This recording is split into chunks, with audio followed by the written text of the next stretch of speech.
안녕하십니까, 폴리입니다. 오늘은 책 소개를 해드리려고 해요. 제가 저는 어느 아이팜이라는 그 택명이라는 브랜드의 회사에서 이사직을 맡고 있는데, 정말 직원일 때는 직원들하고 너무 사이좋게 잘 지냈고, 정말 내 일만 열심히 하면 모든 게 다 그냥 만사형통? 열심히 일하는, 좀 밥값을 해야지라는 생각을 항상 갖고 있었던 사람이기 때문에, 무난히 그 과정은 물론 물기도 많이 물고 힘든 일도 너무나 많았었지만 무사히 어느 정도 지나갔던 것 같아요. 근데 차장이 되고 부장이 되고, 특히 부장부터가 제일 심했던 것 같아요, 그 외로움이. 근데 어쨌든 과장까지는 너무 즐거웠던 것 같아요. 제 업무를 하면서도 뭔가 이 장급에서 뭔가 책임지는 역할을 하는 게 굉장히 뿌듯하고 즐거웠던 것 같아요. 그런데 부장을 달고 나면서부터 아이들이 저를 거리감을 바로 두기 시작하더라고요. 이유는 잘 모르겠어요. 그래서 저는 부장 때부터 그럴수록 더 막 이렇게 지냈어야 되는데, 제가 의기소침해서 혼자 부장 때부터 바로 혼자 밥을 먹기 시작했고, 그 다음에 뭐 어찌됐든 지금 현재 이사직을 맡고 있습니다. 제일 아무리 공부해도 지나치지 않는 것이 리더십에 관련된 일이라고 해요. 그 회사가 잘 됐냐 못 됐냐는 그 리더의 그 역량이 많이 달려 있는 것 같고요. 회사를 전체로 끌어가는 힘, 그 팀을 전체로 끌어가는 힘, 그리고 직원 한 명 한 명을 세세히 살피고 그 능력을 한 명 한 명씩 인정을 해주면서 맡은 바 역할에서 가장 잘하는 일을 뽑아내서 같이 끌고 가야 되는데, 초반에는 좀 미숙해서 저 친구는 저걸 잘해, 이 친구는 너무 잘해, 잘하는 친구만 믿고 약간 가려고 의지했던 그런 시절도 있었던 것 같아요. 근데 시간이 지나서 보면 이 친구한테도 이 친구한테도 이 친구한테도 다 각자 다른 면에서 많은 위로를 받았던 것 같고요. 각자 다 잘하는 면이 다 다르기 때문에 배웠던 것도 되게 각자에게 새로 다른 면을 많이 배웠던 것 같습니다. 그러면서도 끊임없이 많은 일들이 일어났었고 상처받는 일이 일어났어요. 다수의 직원들이 저를 지원한다고 해도 한 명의 직원의 쓴소리에 질타에 저는 쓰나미처럼 밀려오는 그런 폭풍 같은 거에 쓰러져 버렸고, 좌절했고, 퇴사를 결심하기도 하고, 많이 울고, 우울증이나 뭐 공황장애가 더 심해지기도 했었어요.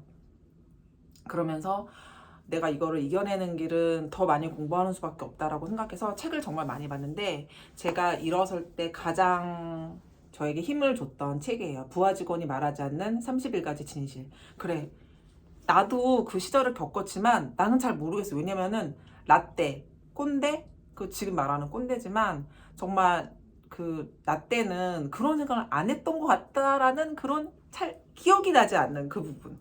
나는 다 잘했어 라는 그런 망상, 기억. 나는 그때 이렇게 열심히 했는데. 왜냐면 그거는 나니까.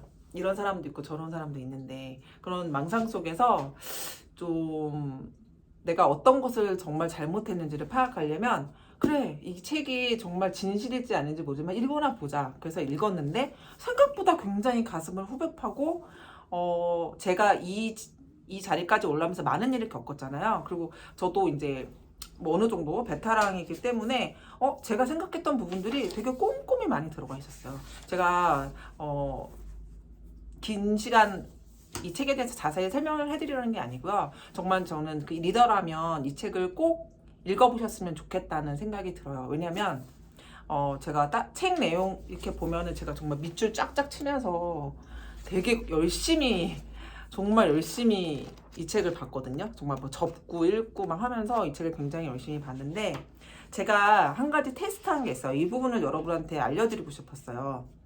책이잖아요. 그럼 이게 진짜인지 아닌지 검증을 해봐야 되잖아요. 이 저자의 말을 100% 신뢰할 수도 없고, 내가 다른 길을 갈 수 있으니까 직접 우리 직원한테 물어보자라고 저는 생각을 했어요. 그래서 다른 부분도 읽어도 좋지만 어쨌든 이 책을 제가 2명의 직원, 한 명은 20대 후반, 갓 새로 들어온, 하지만 굉장히 열심히 일하고 거의 팀장급의 일을 하고 있는 친구가 있는데, 그 여직원에게 이 책을 한번 보여주고, 한 명은 30대 초반인데 역시 같은 그 친구는 영업부에서 일하고 있는데 굉장히 열심히 일을 하는 친구고 해서, 그 두 친구에게 한번 이 책을 전달해주고, 이 목차를 읽어본 후에 OX를 해라. 그러니까 예를 들면은 이런 게 있어요. 첫 번째, 동기 유발에 관한 착각 그리고 진실이 있습니다. 그래서 착각은 뭐냐면 이거는 이제 상상하는 착각이에요. 한 번 말하면 척하고 알아들어야지 이렇게 말하는 부분인데, 진실은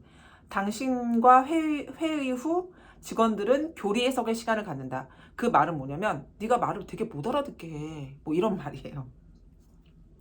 그래서 여기서 이제 이 말에 동의해. 그러면 O를 치고 X를 하라고 했는데 이 친구들은 X를 했어요. 자체 해석 가능함. 이렇게. 아니면 저랑 이래서 그럴 수도 있고, 그거는 상사에 따라 다 다른 것 같아요. 저는 말을 제대로 전해주지 못한 상사를 만났었기 때문에 어느 정도 동감하는 부분이 있어요. 그리고 좀 다른 예를 들어보면 O를 한 걸 해야 되는데, 여기 있다.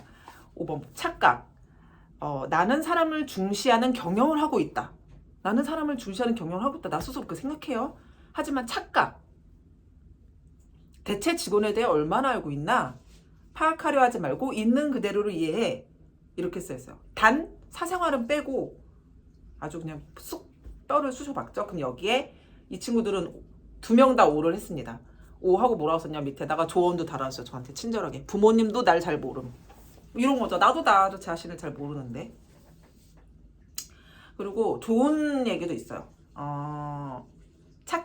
착각. 동기부여의 물질적 보상만큼 좋은 것은 없다.